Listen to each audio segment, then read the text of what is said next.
Proverbs 16 verse 3, commit to the Lord whatever you do, and He will establish your plans. Jeremiah 29 verse 11, for I know the plans I have for you, declares the Lord, plans to prosper you and not to harm you, plans to give you hope and a future. Psalm 37 verse 4, take delight in the Lord, and He will give you the desires of your heart. Ephesians 3 verse 20, now to Him who is able to do immeasurably more than all we ask or imagine, according to His power that is at work within us.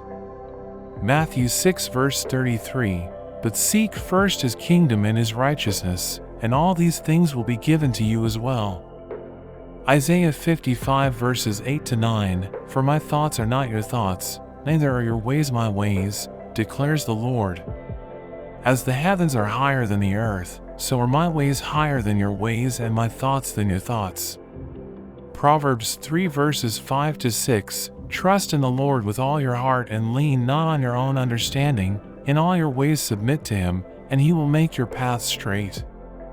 Habakkuk 2 verses 2 to 3, write down the revelation and make it plain on tablets so that a herald may run with it.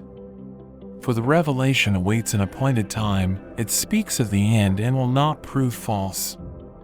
Colossians 3 verses 23 to 24, whatever you do, work at it with all your heart, as working for the Lord, not for human masters, since you know that you will receive an inheritance from the Lord as a reward. Romans 12 verse 2, do not conform to the pattern of this world, but be transformed by the renewing of your mind.